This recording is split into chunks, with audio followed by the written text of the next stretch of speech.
Hello everyone, welcome to our new video guys. और भाई title देख के आप समझ ही गए होंगे कि आज की वीडियो बहुत ही डिमांडिंग और अमेजिंग वीडियो होने वाली है, क्योंकि इसमें हम आपको बताएंगे जिम बनी किन लोगों के लिए थी, जिम जाना किन ने स्टार्ट किया, और आज के जेनजी किड्स, ये छोटे छोटे बच्चे जो कि फेक नेटिव बन जाते हैं, चीज़ों को कर लेते हैं, उन्होंने आपके दिमाग में कितनी गंद भर दी है।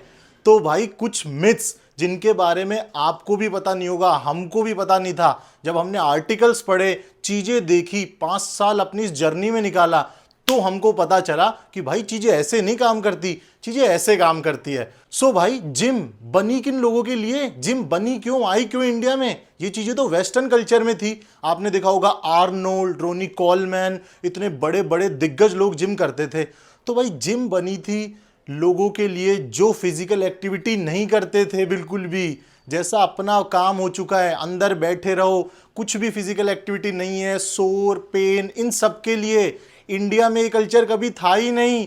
इंडिया में तो मेहनत मजदूरी होती थी, जो कि बाहर वाले लोगों से, वेस्टर्न लोगों से 1000 गुना ज्यादा वो स्ट्रॉन्ग फिट रहते थे। आपने द रेसलर गामा पहलवान के बारे में तो सुना ही होगा। तो भाई चीज़ों वेस्टर्न कल्चर में चीज़ें चालू हुई बहुत सारी, और वो इंडिया में आ गई। अब आपको पता है, अगर भाई दुबई से रोल्स रॉयल्स निकलेगी तो वो इंडिया में आती आती या तो अल्टो बन जाती है या वो याच बन जाती है। वो 4 व्हीलर गाड़ी नहीं रहेगी जो रोल्स रॉयल्स निकली है। तो जिम इंडिया में आई, जिम का इंडिया में आना हुआ, मैं ऐसा नहीं बोल रहा आना हुआ, जिम इंडिया में आई मतलब लोगों ने जिम करना स्टार्ट करा। तो भाई बहुत सारी मिथें बनी, जैसे कि 3 चीज़ें होती है मोस्टली जो भी जिम जाता है उसके लिए। रेस्ट, ठीक है, आप रेस्ट करोगे जिस जो आपने टिश्यू तोड़े हैं, workout and diet. First preference दिया जाता है वर्कआउट को। आप जाके वर्जिश करोगे, मेहनत करोगे, तो फिर आपके टिश्यूज ब्रेक डाउन होंगे, आपकी मसल टूटेगी। आप डाइट लोगे तो वो रिपेयर में जाएगी, फिर आप जब सो जाओगे तो वो उससे बड़ी बनेगी। लेकिन नॉर्मल बंदे जिसका ब्लड प्रेशर हाई है वो भी जिम चला जाता है प्री वर्कआउट लेके और निकल लिए, ये लो जिम की गलती।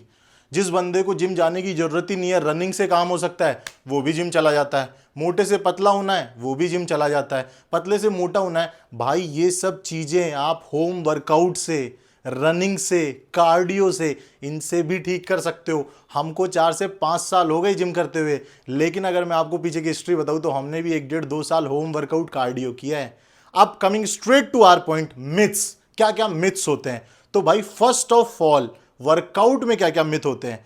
कोई भी बंदा जिम जाता है, आजकल मैं देखता हूं 14 साल के बच्चे, 16 साल के बच्चे जिम जाते हैं, मशीनों पे लग जाते हैं, कंपाउंड मूवमेंट लगाएंगे, भैया आइसोलेशन क्या रहता है, ये क्या होता है, वो क्या होता है। भाई आपने आपकी नींव भरी, मेरा मतलब आपने आपकी बेसिक स्ट्रेंथ पे काम किया। आज भी मुझे याद है जब मैंने जिम ज्वाइन किया था तो मेरे ट्रेनर ने बोला, भाई जिस दिन 200 पुशअप्स, 200 पुलअप्स और 200 फ्री वेट स्क्वाट लगा लेना, उसी दिन से वेट को हाथ लगाना। लेकिन ऐसे कोच अब रहे ही नहीं है। तो भाई आप आपकी बेसिक स्ट्रेंथ पे तो काम करो। ऐसा नहीं कि कोई भी बच्चा है या कोई भी बड़ा है उसको डायरेक्ट जिम जाना है। अगर आप इतना नहीं कर सकते तो एट लीस्ट उसको ट्राई तो करो, वहां तक पहुंचने का तो ट्राई करो, तब आपके लिए जिम का रास्ता खुलता है। उसको आप होम वर्कआउट पे भी कर सकते हो, आप कार्डियो करके भी वो चीजें कर सकते हो। क्यों पैसा वेस्ट करना है भाई इतनी सारी चीजों में? दूसरा, कोई भी पहुंच गया, चलो उसने कर भी लिया, नहीं भी करा, 200 लेट सपोज 200 कर भी लिए, फिर वो आएगा फैंसी एक्सरसाइजेस पे, भैया इसको थोड़ा टेढ़ा हो जाओ, लेट्स पे ज्यादा एंगेज आएगा। भैया रोनी कोलमैन तो आगे करके करता था, वो तो पूरा स्क्वाट्स करता था। अरे भाई वो क्या करता था, आपके लिए क्या ऑप्टिमल है, इसको पढ़ने लगोगे ना तो बॉडी बिल्डिंग, जिमिंग एक पूरा सब्जेक्ट है। मैं आपको बता दूं कौन सी चीज आपके लिए कब काम करती है, वो आपको बारी बारी से 3 4 5 साल लगेंगे उसको सीखने में। इन चीजों पे, फैंसी मूवमेंट्स पे ध्यान मत दो, टेढ़ा होगा, ये होगा। अगर आपने एक बेसिक को मास्टरी कर लिया है, पुशअप्स, पुलअप्स, स्क्वाट्स, तो मेरे भाई फुल रेंज ऑफ मोशन के साथ कंपाउंड मूवमेंट्स करो। Chest press, bench press, squats, deadlift, ये चीजें इनफ हैं। अब बहुत सारी मिथ्स होती हैं, वो भी हम आने वाली वीडियोस में कवर करेंगे। तो अगर आपने सब्सक्राइब नहीं करा तो चैनल सब्सक्राइब कर लेना। अब चलते अपने myths related to our diets.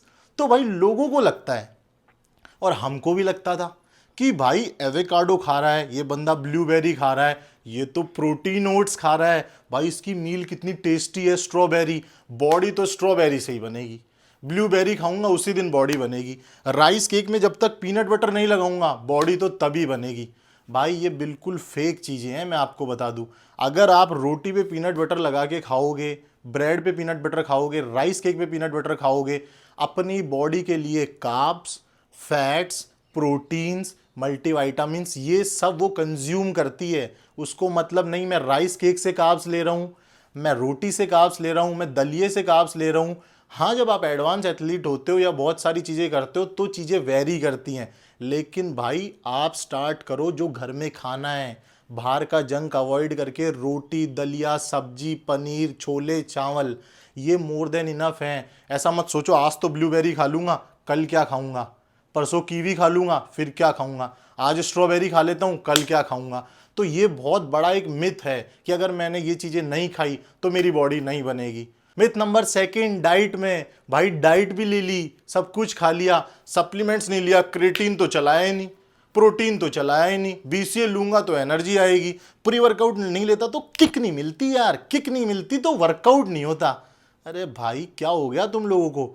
तुम्हें एक जिम ज्वाइन करते ही 10,000 का स्टैक चाहिए? ये बिल्कुल गलत चीज़ है। जो लोग ये मार्केटिंग कर रहे हैं ना सोशल मीडिया पे, ये उन लोगों के लिए अप्लाई होता है जो एटलीस्ट 3 से 4 साल 5 साल जिम करते हुए जिनको हो गए। अपने घर वालों का पैसा, अपना पैसा भाई बर्बाद मत करो। आप वही काम आपका ग्लूकोन डी करता है। हाँ, इलेक्ट्रोलाइट्स वगैरह में फ़र्क पड़ता है, प्रोटीन नहीं है पाउडर के पैसे, कोई बात नहीं भाई, अंडे, चिकन, पनीर कुछ भी खाओ, अपने रॉ फूड में इन्वेस्ट करो सप्लीमेंट से पहले। सप्लीमेंट्स उन चीज़ों के लिए, जैसे अब हम लोगों की लाइफ बहुत बिजी हो गई, हम नहीं खा पाते तो हमारे लिए सप्लीमेंट्स है। आप लोग नहीं खा पा रहे, आप बिजी हो तो सप्लीमेंटेशन है, लेकिन आप फ्री हो, घर पे रहते हो फिर भी। एंड लास्ट, अपनी बिल्कुल लास्ट मिथ जो कि भाई बहुत ही ज़्यादा हमको होती थी, रिकवरी, स्लीप। कितने घंटे सोऊं? वहां पे तो लिखा है 6 घंटे, वहां पे लिखा है 12 घंटे। अरे क्या 12 घंटे सोऊंगा ज़्यादा रिकवरी होगी? 8 घंटे रात को सो लिया, दिन में भी 4 घंटे सो लेता हूँ। अरे भाई ऐसा कुछ नहीं होता, 6 से 8 घंटे की नींद इनफ होती है। उसके अंदर भी रीज़न है, जब आप शांति से रात को सोते हो लाइट्स को बंद करके, तो आप 4 से 6 आवर्स की डीप स्लीप में जाते हो। तब आपकी बॉडी सारी चीज़ों पे काम करना चालू करती है, हार्मोन्स को बनाती है, रेस्ट मोड में जाती है और आपकी रिकवरी तब होती है। इसका मतलब ये नहीं है कि मैं दिन में 2 घंटे, रात को 2 घंटे, सुबह 2 घंटे ऐसे सोऊंगा चीज़ें हो जाएंगी, अच्छे गद्दे पे सोऊंगा, नीचे सोऊंगा, पंखा चला के सोऊंगा। द थिंग इज, आप शांत दिमाग से स्ट्रेस को कम करके so, that is more than enough for you. तो भाई ये कुछ मिथ्स थे जिनको हमने इस वीडियो में एड्रेस किया है। ऐसे और मिथ्स भी हम एड्रेस करेंगे आने वाले वीडियोस में। हमारी एक skinny to beast transformation series live है इस चैनल पे, उसमें भी आप देख सकते हो आपको क्या एक्सरसाइज करनी है, क्या डाइट करना है, उसमें हम पूरे रॉ व्लॉग्स डालते हैं। तो अब इस वीडियो को करते हैं यहीं पे एंड, आपको मिलेंगे नेक्स्ट वीडियो में। जब तक के लिए bye bye, love you all.